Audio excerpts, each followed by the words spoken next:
Ivan. If Ivan came in here and said that he wanted to be your boyfriend. No. Where? My heart. Not my type. You shut up, Jenny. You shut up. No, seriously, it was the past. Oh my God. I like another person. Ryan? What? Ryan? You like Ryan? What if Ryan? No! What if Ryan likes you? I don't care. He doesn't like You me. don't care? I don't care. Why would I like him back? Nang ipatawag sa confession room, si Jenny pa ang nag-umpisa ng siligan. Kuya, anong meaning ng Italy? Oh, kuya, I totally adore and love you? and love you. I tour lady. Yeah. Yeah. Sorry, look at my eyes. Look at his eyes. Tell him you totally adore and love him. Well, I didn't do anything. Kuya, look at his face. What kind of heart is that? What's she doing? Hindi ko alam. I totally adore and love you. No. I'm too annoyed to... There's only one team. I'm too annoyed. Oh. That was very I don't care. Thank you. That's enough. I totally adore you.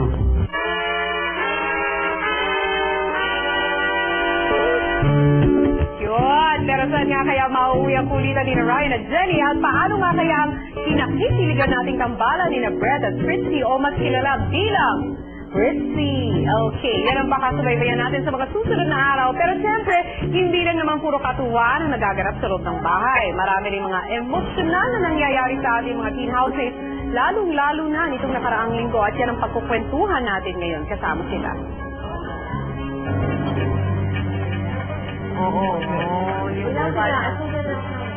Okay, wake up! Teen housemates, I am back. Ang dami niyong pinagdaanan itong nakaraang linggo, ha? May lumabas, may bumalik, may di bumalik. At yun, Devon, isa ka sa malapit talaga kay Angelo at talaga tinuturing niya na close friend dahil kayo lang ang natitirang original na villa housemate sa top 10. O ngayon nakabalik na sa outside world, siyempre nagbigay siya sa inyo ng mensahe at talagang bumuhos ang luha mo. Meron ka bang mensahe sa kanya? O, patuloy pa po niya yung pagiging hardworking niya. Brett, you were deeply affected when James left and came back to the Big Brother house. Yes, because he's one of your best friends. And how do you describe your friendship with James? Oh, we're like brothers. That's all I can say, you know? That's it. We're brothers. Okay. Kaya na may kakausapin natin ng teen housemate na marahil na may pinakamatinding pinagdaanan itong nakaraang linggo. I'm talking about James. James? Yeah. Yes, James, don't move, okay? Stay where you are. James, this is Tony. I know that you can't join the other housemates in the living room. That's why I'm talking to you now in the bedroom, okay? Can you hear me clearly? Yeah. Okay, very good. James, please describe how the other teen housemates are taking care of you ever since you came back. Who has been the most helpful? Most helpful? Yes. Ryan. Ryan, because Why? every time I go to the bathroom, he escorts me. He helps you Yeah. in the bathroom, huh? Mhm. Thank you, James. Okay, breathe deeply because when I come back, we will be talking about evictions, okay? So stay put, stay in there, relax. Thank you, teen housemates.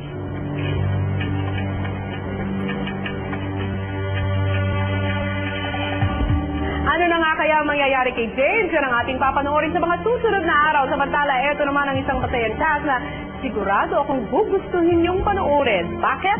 Panoorin niyo. Huwebes ng hapon nang muling nag-chat sa mga Pinoy at international housemates sa isang masayang game. Ang larang ito ay tinatawag kong Cointong Impostor. Sa Cointong Impostor chat, magsusuot ang mga housemates ng stockings na may butas sa may bibig. Gamit lang ang mukha, kailangan magbaba ng coin mula sa noo hanggang sa umabot ito sa kanilang bibig. Matapos ang 10 minuto, ang team na makakapagpababa ng pinakamaraming coin ang siyang panalo.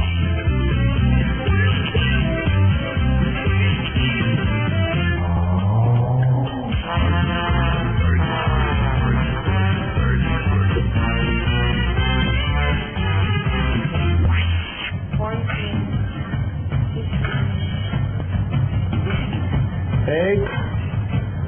Come here. 39. 39 passes. Congratulations! Para sa inyong laro na kwentong impostor, ang Teacher National ang makakakuha at makatanggap ng Special Treat bukas. Congratulations! Kahapon muling binalikan ni Kuya ang International Housemate. Sa tingin niyo, bakit ko kayo pinatawag dito ngayon? Right! Housemate, sa araw na ito ay susubukin kong muli ang inyong teamwork at pagkamaparaan sa isang task na may kinalaman sa TV at Tena. Sa hamong ito rin ay dapat ninyong matutunan kung paano mag-adjust ng TV antena para makuha ang pinalakas na signal ng ABS-CBN. Bibigyan ko kayo ng isang TV, rabbit antenna at baron antenna. Kailangan ay maikabit ninyo ang dalawang antena para subukan ang iba't ibang posisyon na makakuha ng malinaw na signal. Sa paglipat sa apartment, excited na ang apat na mapanood ang nangungulang panghapong serye, ang Precious Hearts Romances presents Impostor. You can manipulate the rabbit antenna so that it's... Alam niyo ba na ang reception ng TV ay sa pareho ng signal sa cellphone? Kung may dingding o building na sagabal, kailangan i-adjust ang antena para makakuha ng pinakamalinaw na signal. Sunod na sinubukang ayusin ni Ryan ay ang baron antena.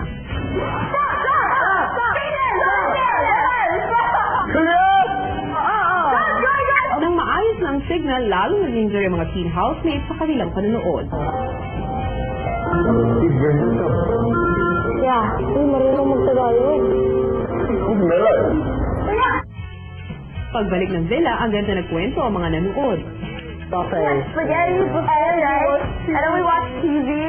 What TV watch? Oh, really? And we had a massage. Hello, housemates! Kung ano-ano yung kinukwento nyo, baka man yung signal nyong malabo. We saw the new commercial of Outside World, like we saw Korea.